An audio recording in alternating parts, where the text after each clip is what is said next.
रामायण की कहानी। लक्ष्मण जी नहीं सोए 14 साल।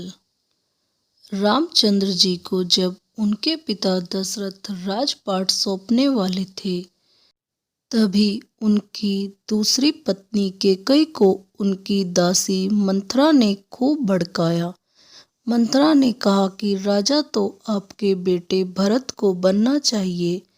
इसके बाद कैकेयी ने राजा दशरथ से 2 वर मांगे। पहला, भरत को गद्दी मिलनी चाहिए और दूसरा, राम को 14 वर्ष तक वनवास में रहना होगा। राजा दशरथ को अपनी पत्नी के वर पूरे करने पड़े। जब रामचंद्र जी वनवास के लिए अयोध्या से निकले, तब लक्ष्मण जी ने भी उनके साथ जाने की इच्छा जाहिर की। लक्ष्मण के वन जाने की बात सुनकर उनकी पत्नी उर्मिला भी साथ जाने की जिद करने लगती है। तब लक्ष्मण अपनी पत्नी उर्मिला को समझाते हैं कि वह अपने बड़े भाई और मां समान भाभी सीता की सेवा करने के लिए जा रहे हैं। अगर तुम वनवास में साथ चलोगी तो मैं ठीक तरह से सेवा नहीं कर पाऊंगा।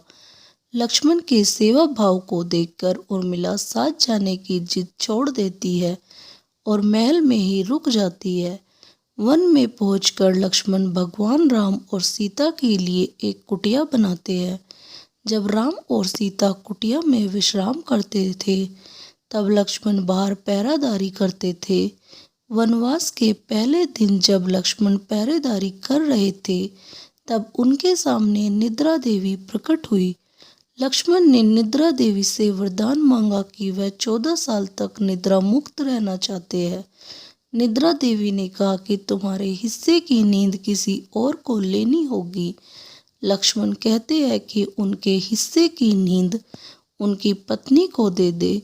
इस कारण लक्ष्मण 14 साल तक नहीं सोए और उनकी पत्नी उर्मिला लगातार 14 वर्ष तक सोती रही। 14 वर्ष बाद जब भगवान राम और माता सीता के साथ जब लक्ष्मण अयोध्या वापस आए, तब नींद की अवस्था में रामचंद्र जी के राज तिलक समारोह में उर्मिला भी उपस्थित थी। यह देख लक्ष्मण को हंसी आती है। जब लक्ष्मण से हंसी की वजह पूछी गई, तो उन्होंने निद्रा देवी के वरदान के बारे में सब कुछ बताया। लक्ष्मण ने कहा कि जब मैं उबासी लूंगा, तब उर्मिला की नींद खुलेगी। लक्ष्मण जी की इस बात को सुनकर सभा में मौजूद सभी हंस पड़े। सभी को हंसता देख उर्मिला लज्जावश समारोह से उठकर बाहर चली जाती है। दोस्तों, आपको ये कहानी अच्छी लगी तो कहानी को लाइक करें और मेरे चैनल को सब्सक्राइब करना ना भूलें। धन्यवाद। राधे राधे।